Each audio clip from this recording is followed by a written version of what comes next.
ಅಡುಗೆಯ ರುಚಿ ಡಬಲ್ ಆಗಬೇಕಾ? 100ಕ್ಕಿಂತಲೂ ಜಾಸ್ತಿ ಅಡುಗೆನ ಒಂದೇ ಒಂದು ಪುಡಿಯಿಂದ ಮಾಡಬೇಕಾ? ಹಾಗಾದರೆ ಈ ವಿಡಿಯೋನ ಮಿಸ್ ಮಾಡದೆ ಪೂರ್ತಿಯಾಗಿ ನೋಡಿ. ಹಲೋ, ನಮಸ್ತೆ ಎಲ್ರಿಗೂ, ಹೇಗಿದ್ರೆ ಎಲ್ಲ? ಇವತ್ತಿನ ವಿಡಿಯೋದಲ್ಲಿ ಒಂದು 100 ಅಡುಗೆಗಿಂತಲೂ ಜಾಸ್ತಿ ಅಡುಗೆಗಳನ್ನು ಮಾಡಬಹುದಾದಂತಹ ಒಂದು ಸೂಪರ್ ಆಗಿರುವಂಥ ಟೇಸ್ಟಿಂಗ್ ಪುಡಿಯ ರೆಸಿಪಿಯನ್ನು ಹೇಳ್ಕೊಡ್ತಾ ಇದ್ದೇನೆ. ನಾನು 1 ವರ್ಷ ಬ್ಯಾಕ್, ಅಂದರೆ 1 ವರ್ಷದ ಹಿಂದೆ ಈ ರೆಸಿಪಿಯನ್ನು ಹಾಕಿದ್ದೆ. ತುಂಬ ಜನ ಇದನ್ನ ಟ್ರೈ ಮಾಡಿಬಿಟ್ಟು ತುಂಬ ಚೆನ್ನಾಗಿದೆ ಅಂತ ಹೇಳಿದರು. ಅದಾದ ನಂತರ ಕೂಡ ತುಂಬಾ ಜನ ನನಗೆ ಮತ್ತೊಂದು ಸರಿ ಈ ರೆಸಿಪಿನ ಶೇರ್ ಮಾಡಿ ಅಂತ ಹೇಳ್ತಾ ಇದ್ರು. ಅವರಿಗೋಸ್ಕರ ಈ ವಿಡಿಯೋನ ಮತ್ತೆ ಮಾಡ್ತಾ ಇದ್ದೇನೆ. ಇದೊಂಥರ ಏನು ಅಂತಂದರೆ ಮ್ಯಾಜಿಕ್ ಮಾಡುವಂಥ ಒಂದು ಸಾಂಬಾರ್ ಪುಡಿ ಅಥವಾ ಟೇಸ್ಟಿಂಗ್ ಪುಡಿ ಅಂತಲೇ ಹೇಳ್ಬೋದು. ಇದನ್ನು ನಾವು ಸಾಂಬಾರ್ ಪುಡಿಯಾಗಿ ಬಳಸ್ಬೋದು, ಚಟ್ನಿ ಪುಡಿ, ಪಲ್ಯ ಪುಡಿ, ಗೊಜ್ಜಿನ ಪುಡಿ, ಸಾರಿನ ಪುಡಿ, ಅಥವಾ ಈ ಡ್ರೈ ಮತ್ತು ಫ್ರೈ ಎಲ್ಲ ಮಾಡ್ತೀವಲ್ವ ನಾನ್ ವೆಜ್ಜದು, ಅದಕ್ಕೆ ಕೂಡ ಯೂಸ್ ಮಾಡ್ಬೋದು.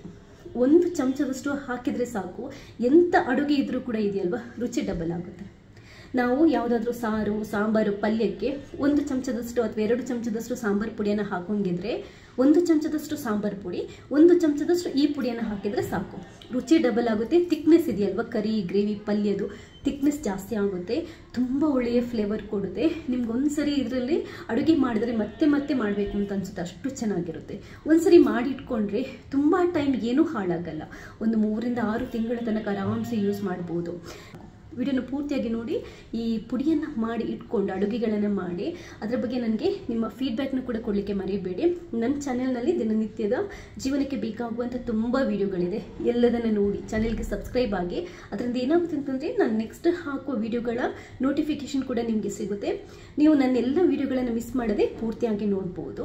ನಾನು ಈ ಪ್ರಯತ್ನ ಇದೇ ಥರ ಸಪೋರ್ಟ್ ಮಾಡ್ತಾನೆ ಇರಿ. ಥ್ಯಾಂಕ್ಸ್ ಎಲ್ರಿಗೂ. ನೋಡಿ, ಇದು ಒಂಥರ ಆಲ್ ಇನ್ ಒನ್ ಸಾಂಬಾರ್ ಪುಡಿ ಅಂತ ಹೇಳ್ಬೋದು. ಇದು ಟೇಸ್ಟಿಂಗ್ ಪುಡಿಯಾಗಿ ಯೂಸ್ ಮಾಡ್ಬೋದು. ನಾನು ಆಗಲೇ ಹೇಳಿದಾಗೆ ಮೊದಲಿಗೆ ಇದರಲ್ಲಿ 3 ಪಾರ್ಟ್ ಇರುತ್ತೆ. ಸಾಂಬಾರ್ ಪುಡಿಗೆ ಬೇಕಾಗಿರುವಂಥ ಇಂಗ್ರೀಡಿಯೆಂಟ್ಸ್, ಟೇಸ್ಟಿಂಗ್ ಪುಡಿಗೆ ಬೇಕಾಗಿರುವಂಥ ಇಂಗ್ರೀಡಿಯೆಂಟ್ಸ್, ಹಾಗೆಯೇ ಇನ್ನೊಂದು ಏನು ಅಂತಂದರೆ ಸ್ವಲ್ಪ ಗರಂ ಮಸಾಲೆ ಇಂಗ್ರೀಡಿಯೆಂಟ್ಸ್ ಕೂಡ ಇರುತ್ತೆ. ನಾನು ಮೊದಲಿಗೆ ಏನು ಮಾಡ್ತೇನೆ ಅಂತಂದರೆ ಯಾವೆಲ್ಲ ಇಂಗ್ರೀಡಿಯೆಂಟ್ಸ್ ಬೇಕು ಅಂತ ನಿಮಗೆ ನೀಟಾಗಿ ಹೇಳ್ತೀನಿ. ಎಲ್ಲದನ್ನ ಲಿಸ್ಟ್ ಮಾಡ್ಕೊಂಡು ಇಟ್ಕೊಳ್ಳಿ. ಮೊದಲಿಗೆ ಒಂದು ದೊಡ್ಡ ಬೌಲಲ್ಲಿ 1 ಬೌಲಷ್ಟು ಕೊತ್ತಂಬರಿ ಬೀಜನ ತಗೊಂಡಿದ್ದೇನೆ. ಅದಾದ ನಂತರ ಕೊತ್ತಂಬರಿ ಬೀಜದ ಅರ್ಧದಷ್ಟು ಜೀರಿಗೆ, ಒಂದು 4 ಚಮಚದಷ್ಟು ಕಡಲೆಬೇಳೆ, 2 ಚಮಚದಷ್ಟು ತೊಗರಿಬೇಳೆ, 2 ಚಮಚದಷ್ಟು ಕಾಳುಮೆಣಸು, ಒಂದು ಅರ್ಧ ಚಮಚದಷ್ಟು ಮೆಂತೆ, 1 ಚಮಚದಷ್ಟು ಸಾಸಿವೆ, ಆಮೇಲೆ ಒಂದು ಸ್ವಲ್ಪ ಕೊಬ್ಬರಿ, ನೋಡಿ ಒಂದು ಇಷ್ಟು ಒಣ ಕೊಬ್ಬರಿ, ಒಂದು 15 ಬ್ಯಾಡಗಿ ಮೆಣಸು, 5 ರಿಂದ 7ರಷ್ಟು ಖಾರ ಮೆಣಸು, ಒಂದು ಸ್ವಲ್ಪ ಕರಿಬೇವು. ನಾರ್ಮಲ್ ಆಗಿ ಇವಿಷ್ಟಿದೆಯಲ್ವಾ ನಾವು ಸಾಂಬಾರ್ ಪುಡಿ ಮಾಡುವಾಗ ಹಾಕುವಂಥದ್ದು. ಈಗ ನಮಗೆ ಟೇಸ್ಟಿಂಗ್ ಪುಡಿಗೆ ಬೇಕಾಗುವಂಥ ಅಥವಾ ಟೇಸ್ಟ್ ಬರಲಿಕ್ಕೆ ಬೇಕಾಗುವಂಥ ಇಂಗ್ರೀಡಿಯೆಂಟ್ಸ್ ಏನು ಅಂತಂದರೆ ನೋಡಿ, ಒಂದು ಸ್ವಲ್ಪ ಗೋಡಂಬಿ, ಒಂದು ಚಿಕ್ಕ ಕಪ್ಪಲ್ಲಿ 1 ಕಪ್ಪಷ್ಟು ಗೋಡಂಬಿ, ಹಾಗೆಯೇ ಚಿಕ್ಕ ಕಪ್ಪಲ್ಲಿ 1 ಕಪ್ಪಷ್ಟು ಇದು ನೆಲಗಡಲೆ, ಹಸಿ ನೆಲಗಡಲೆ, ಚಿಕ್ಕ ಕಪ್ಪಲ್ಲಿ 1 ಕಪ್ಪಷ್ಟು ಇದು ಪುಟಾಣಿ ಅಥವಾ ಹುರಿಗಡಲೆ ಅಂತಾರಲ್ವ ಅದು, ಇದು ಹುರಿದಿರುವಂಥದ್ದು, ಹಸಿ ಅಲ್ಲ. ಹಾಗೆಯೇ ಒಂದು 2 ಚಮಚದಷ್ಟು ಪಾಪಿ ಸೀಡ್ಸ್ ಅಥವಾ ಇದಕ್ಕೆ ಗಸಗಸೆ ಅಂತ ಕೂಡ ಹೇಳ್ತಾರೆ, ಅದು. ಇದು ತುಂಬ ರುಚಿ ಕೊಡುತ್ತೆ ಯಾವುದೇ ಸಾಂಬಾರು ಪುಡಿಗೆ ಹಾಕಿದರೆ. 1 ಚಮಚದಷ್ಟು ಎಳ್ಳು. ಈ 5 ಇಂಗ್ರೀಡಿಯೆಂಟ್ಸ್ ಇದೆಯಲ್ವಾ, ಇದಿಷ್ಟು ಕೂಡ ಏನು ಅಂತಂದರೆ ನಮ್ಮ ಸಾಂಬಾರು ಪುಡಿಯ ಟೇಸ್ಟನ್ನು ಜಾಸ್ತಿ ಮಾಡುತ್ತೆ. ಟೇಸ್ಟಿಂಗ್ ಪುಡಿ ಥರ ವರ್ಕ್ ಮಾಡಲಿಕ್ಕೆ ಹೆಲ್ಪ್ ಆಗುತ್ತೆ. ಪದಾರ್ಥ ಪಲ್ಯ ಯಾವುದಕ್ಕೂ ಹಾಕಿ ಅದರ ರುಚಿಯನ್ನು ಡಬಲ್ ಮಾಡುತ್ತೆ. ಹಾಗೆಯೇ ಒಂದು ಸ್ವಲ್ಪ ಗರಂ ಮಸಾಲ ಫ್ಲೇವರ್ ಕೂಡ ಹಾಕಿದರೆ ನಾವಿದನ್ನ ನಾನ್ ವೆಜ್ ಅಥವಾ ಈ ಚಿಕನ್ ಫ್ರೈ, ಚಿಕನ್ ಡ್ರೈ ಎಲ್ಲ ಮಾಡ್ತೀವಲ್ವ, ಆವಾಗ ಕೂಡ ಈ ಪುಡಿಯನ್ನು ಯೂಸ್ ಮಾಡ್ಬೋದು. ಒಂದು ವೇಳೆ ನಿಮಗೆ ಗರಂ ಮಸಾಲ ಪುಡಿ, ಆ ಗರಂ ಮಸಾಲ ಫ್ಲೇವರ್ ಇಷ್ಟ ಇಲ್ಲ ಅಂತಿದ್ರೆ ಇದನ್ನ ಸ್ಕಿಪ್ ಮಾಡಿ, ಇದನ್ನ ಹಾಕೋದೇ ಬೇಡಿ. ಬಟ್ ನೀವು ನಾನ್ ವೆಜ್ಗೆಲ್ಲ ಹಾಕೋದಕ್ಕೆ ಮಾಡೋದಿದ್ರೆ ಈ ಗರಂ ಮಸಾಲೆ ಇಂಗ್ರೀಡಿಯೆಂಟನ್ನು ಸೇರಿಸಿ. ಅದೇನು ಅಂತಂದರೆ 4 ಏಲಕ್ಕಿ, ನೋಡಿ 1 ಸ್ಟಾರ್, ಇದು ಜಾಯಿಪತ್ರೆ ಅಂತಾರೆ ಅದು, ಒಂದು ಸ್ವಲ್ಪ 1 ತುಂಡು ಚಕ್ಕೆ, ನೋಡಿ ಇಷ್ಟು ಚಕ್ಕೆ, ಒಂದು 3-4 ಲವಂಗ, ಒಂದು ಸ್ವಲ್ಪ ಇದೇನು ಅಂತಂದರೆ ಬಡೆ ಸೊಪ್ಪು ಅಥವಾ ಸೊಂಪು ಅಂತಾರಲ್ವ, ಇಷ್ಟೇ. ಗರಂ ಮಸಾಲೆ ಇಂಗ್ರೀಡಿಯೆಂಟ್ಸ್ ಜಾಸ್ತಿ ಹಾಕೊಳ್ಳೋದಕ್ಕೆ ಹೋಗಬೇಡಿ, ಇಷ್ಟಿದ್ರೆ ಸಾಕು.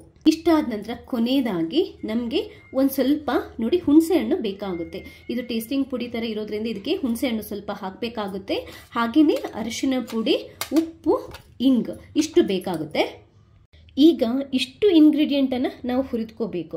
ನಾವು ಏನು ಮಾಡ್ಬೋದು ಅಂತಂದರೆ ಎಲ್ಲದನ್ನು ಸಪ್ರೇಟ್ ಹುರಿಯೋದಕ್ಕಿಂತ ಕೆಲವೊಂದು ಸರಿ ಏನು ಮಾಡ್ಬೋದು ಅಂತಂದರೆ ಕೆಲವೊಂದು ಒಟ್ಟಿಗೆ ಹುರಿಬೋದು ಅನ್ನೋದನ್ನು ಒಟ್ಟಿಗೆ ಹಾಕ್ಕೊಂಡು ಹುರಿದ್ಕೊಳ್ಳೋಣ.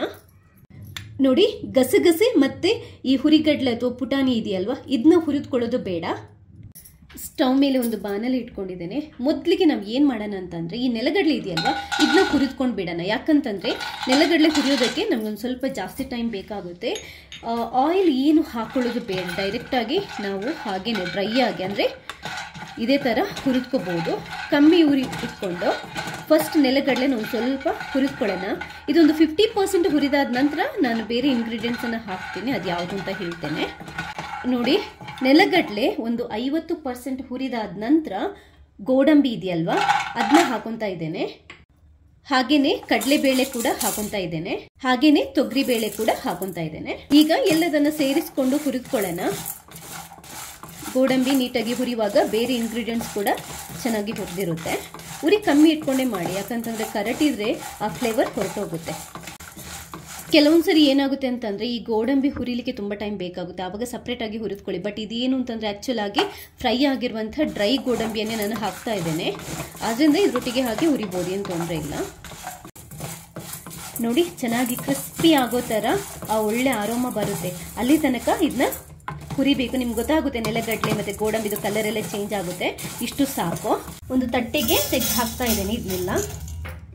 ಈಗ ನೋಡಿ, ಬೇರೆ ಎಲ್ಲ ಅಂದರೆ ಒಟ್ಟಿಗೆ ಹುರಿಬಹುದಾದಂಥ ಇಂಗ್ರೀಡಿಯೆಂಟ್ಸ್ ಅದು ಯಾವುದು ಅಂತಂದರೆ ಕೊತ್ತಂಬರಿ, ಜೀರಿಗೆ, ಮೆಂತೆ,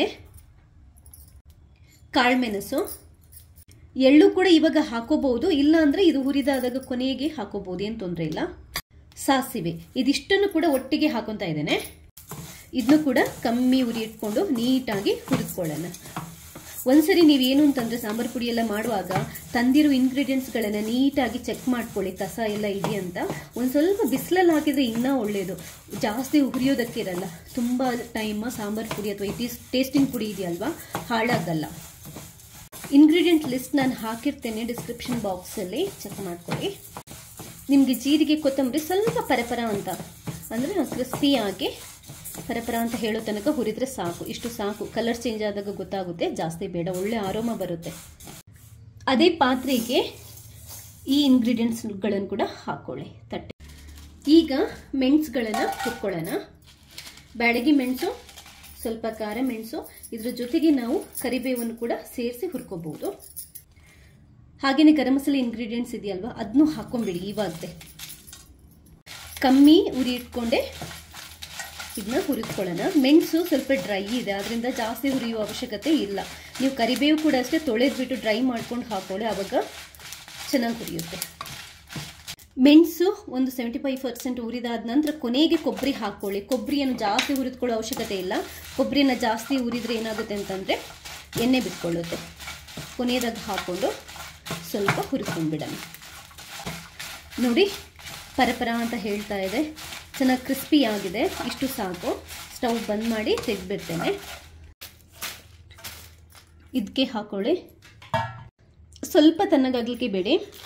ಇದಕ್ಕೇನೆ ಇವಾಗ ನಾವು ಈ ಹುರಿಗಡಲೆ ಹಾಗೆಯೇ ಗಸಗಸೆ ಇದೆಯಲ್ವಾ, ಇದನ್ನ ಹಾಕೋಬಹುದು. ಹಾಗೆಯೇ ರುಬ್ಬೋಕ್ಕಿಂತ ಮುಂಚೆ ಸ್ವಲ್ಪ ಇಂಗ, ಒಂದು ಅರ್ಧ ಚಮಚದಷ್ಟು ನಾನು ಆವಾಗಲೇ ತೋರಿಸಿದ್ನಲ್ವಾ ಅರಶಿನ ಪುಡಿ, ಹಾಗೆಯೇ ಹುಣಸೆ ಹಣ್ಣು ಇರುತ್ತಲ್ವ, ಅದನ್ನ ಬಿಡಿಸಿ ಹಾಕ್ಕೊಳ್ಳಿ. ತುಂಬ ಅಂಟಾಗಿರುವಂಥ ಹುಣಸೆ ಹಣ್ಣನ್ನು ಹಾಕೋಬೇಡಿ, ಸ್ವಲ್ಪ ಡ್ರೈ ಆಗಿರುವಂಥದ್ದನ್ನು ಹಾಕ್ಕೊಂಡ್ರೆ ಒಳ್ಳೆಯದು, ಜಾಸ್ತಿ ದಿನ ಬಾಳಿಕೆ ಬರುತ್ತೆ. ಇದೆಲ್ಲದನ್ನು ನಾವು ಇವಾಗ ರುಬ್ಕೊಳ್ಳೋಣ. ಬ್ಯಾಚ್ ಬೈ ಬ್ಯಾಚ್, ಅಂದರೆ ಒಟ್ಟಿಗೆ ಇಷ್ಟನ್ನು ನಾನು ಪುಡಿ ಮಾಡೋದಕ್ಕಾಗಲ್ಲ, ಸ್ವಲ್ಪನೇ ಪುಡಿ ಮಾಡ್ತೇನೆ. ಕ್ಲೀನಾಗಿರುವಂಥ ಮಿಕ್ಸಿಯನ್ನು ತಗೊಳ್ಳಿ, ಚೆನ್ನಾಗಿ ಪುಡಿ ಮಾಡಬೇಕು. ಆ ಥರದ್ದು ಮಿಕ್ಸಿ ಇದ್ದರೆ ಒಳ್ಳೆಯದು.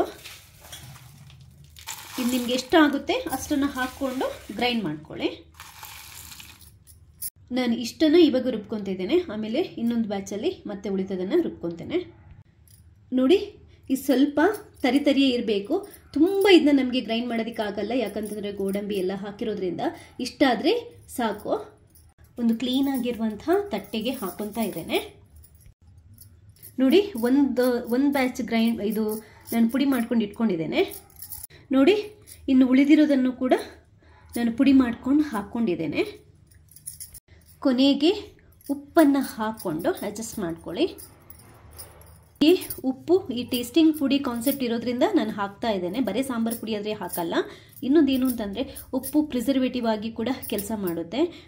ಈ ಪುಡಿಯನ್ನು ಇದೆಯಲ್ವಾ, ನೀವು ಯಾವುದೇ ಸಾಂಬಾರಿಗೆ ಇರ್ಬೋದು, ಯಾವುದೇ ಚಟ್ನಿ, ಪಲ್ಯ, ಗೊಜ್ಜು ಏನು ಬೇಕಾದರೂ ಮಾಡ್ಕೊಳ್ಳಿ. ಇದು ಜಸ್ಟ್ ಸಾಂಬಾರು, ಸಾರು ಏನು ಬೇಕಾದರೂ ಮಾಡ್ಕೊಳ್ಳಿ. 1 ಚಮಚ ಅಥವಾ ಕ್ವಾಂಟಿಟಿ ನೋಡ್ಕೊಂಡು ಎಷ್ಟು ಬೇಕಷ್ಟು ಹಾಕೊಳ್ಳಿ. ನಿಮ್ಮ ಅಡುಗೆ ರುಚಿ ಡಬಲ್ ಆಗಿಲ್ಲದಿದ್ದರೆ ಆಮೇಲೆ ಕೇಳಿ. ಇದು ನಿಮ್ಮ ಸಾಂಬಾರು ಪುಡಿ ಇಲ್ಲ ಅಂತಂದರೆ ಬರೀ ಇದನ್ನೇ ನೀವು ಒಂದು ಸ್ವಲ್ಪ ಜಾಸ್ತಿ ಹಾಕೋಬಹುದು. ಸಾಂಬಾರು ಪುಡಿ ಇದೆ ಅಂತಂದರೆ ಸಾಂಬಾರು ಪುಡಿ ಜೊತೆಗೆ ಇದನ್ನ 1 ಚಮಚ ಅಥವಾ ನಿಮ್ಗೆ ಎಷ್ಟು ಬೇಕೋ ಅಷ್ಟು ಹಾಕ್ಕೊಂಡು ಟ್ರೈ ಮಾಡಿ ನೋಡಿ. ಖಂಡಿತವಾಗ್ಲೂ ನಿಮಗೆ ತುಂಬಾ ಇಷ್ಟ ಆಗುತ್ತೆ. ನಾನು ಪಲಾವ್ ಮಾಡುವಾಗ, ಬಿರಿಯಾನಿ ಮಾಡುವಾಗ, ಟೊಮೆಟೊ ರೈಸ್ ಮಾಡುವಾಗ, ಎಂಥ ಅಡುಗೆ ಇರಲಿ ಇದನ್ನೇ ಹಾಕಿ ಮಾಡ್ತೀನಿ. ಇವನ್ ಪಲ್ಯ ಮಾಡುವಾಗ ಕೂಡ ಅಷ್ಟೇ, ತರಕಾರಿಗಳನ್ನು ಬೇಯಿಸಿ ಇದೇ 1-2 ಚಮಚದಷ್ಟು ಈ ಪುಡಿಯನ್ನು ಹಾಕಿಬಿಟ್ಟು ನಾನು ಅಡುಗೆನ ಮುಗಿಸಿಬಿಡ್ತೇನೆ. ಟೇಸ್ಟಿಂಗ್ ಪುಡಿ ರೆಡಿ ಆಗಿದೆ. ಈ ವಿಡಿಯೋ ನಿಮಗೆ ಇಷ್ಟ ಅಂದರೆ ಈ ವಿಡಿಯೋನ ಲೈಕ್ ಮಾಡಿ. ಹಾಗೆ ನೀವು ಮಾತ್ರ ನೋಡೋದಲ್ಲ, ಬೇರೆಯವ್ರಿಗೆ ಶೇರ್ ಮಾಡಿ. ಇನ್ನೊಂದು ಏನು ಅಂತಂದರೆ ಹೇಳೋದಕ್ಕೆ ಮರ್ತೆ, ಇದನ್ನು ನೀವು ಡಬ್ಬದಲ್ಲಿ ಹಾಕಿ ಟೈಟಾಗಿ ಕ್ಲೋಸ್ ಮಾಡಿ ಹೊರಗಡೆ ಬೇಕಾದರೂ ಇಡ್ಬೋದು, ಹೊರಗಡೆ ಅಂದರೆ ಫ್ರಿಜ್ ಒಳಗಡೆ ಬೇಕಾದರೂ ಇಡ್ಬೋದು. ಒಂದು 3 ತಿಂಗಳು ಏನು ಹಾಳಾಗಲ್ಲ. ಹೊರಗಡೆ ಇಟ್ಟರೆ, ಫ್ರಿಜ್ಜಲ್ಲಿ ಇಟ್ಟರೆ ನಿಮ್ಗೆ 6 ತಿಂಗಳ ತನಕ ಆರಾಮ್ಸೆ ಯೂಸ್ ಮಾಡ್ಬೋದು. ಥ್ಯಾಂಕ್ಸ್ ಎಲ್ರಿಗೂ.